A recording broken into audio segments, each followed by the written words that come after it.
Right now is coming up on 6:45 on your Saturday, and Ben, we were tracking Debbie all week. That has since come and gone, and it seems like the rest of the weekend's going to be looking pretty good, but there's a lot of damages and outages to deal with. Yeah, no weather problems as we move along, but that will help the recovery efforts after everything that happened yesterday. And even though we had some flooding issues, it was really the wind that took a lot of the headlines. You may be wondering, well, why was it so bad yesterday? You got to think about what happens in the winter when we have these wind events. There are no leaves on the trees, and the trees are anchored into the ground because it's frozen. This time around, the ground was soft and saturated, and the leaves allowed the trees to bend a lot more, so there were a lot more outages as a result. You can see the huge spike in Vermont that occurred yesterday afternoon into the evening. We peaked at about 50,000 around 9 o'clock, 9:15 at night, and we've been slowly seeing that number decrease, now at 26,947 across the state of Vermont as of 6:45 this morning.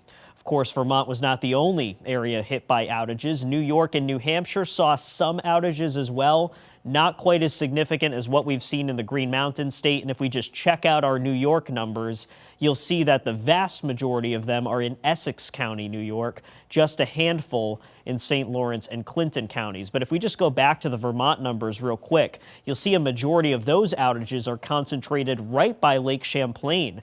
Chittenden and Addison counties both hit very hard. Franklin as well, 3,000 out, but Orleans County in the Northeast Kingdom, 3,400 customers without power as well.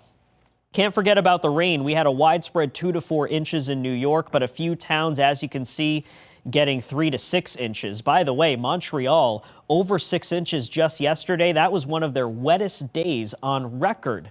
So not just locally, but also in Canada, this storm causing all kinds of issues. This is a picture we got from Terry and Malone. Not quite sure which road this is, but clearly washed out. A lot of water issues in that area, northern Franklin County and into St. Lawrence County as well. What about the rivers? Well, we have the Ausable River in minor flood stage, but it's about to fall below that level, which is good. Meanwhile, the St. Regis River at Brazier Center in New York, that's northern St. Lawrence County, continues to rise and is close to moderate flood stage. That starts at 12 feet, and we're just under that amount. It may stay elevated for most of the day today into tomorrow, so there could be some river flooding issues in that area all the way through the rest of today.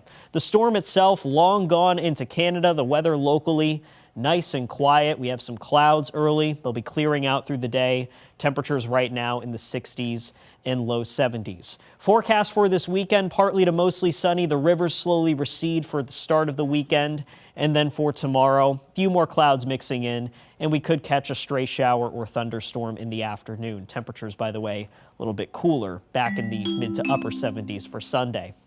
On Monday, a little cooler than that, 73 the high with a few showers. And then a decent stretch of weather in the middle part of the week, a nice stretch of 80s and sunshine, low humidity, and no heat waves, no significant rainstorms to tell you about. Mother Nature finally giving us a little bit of a break.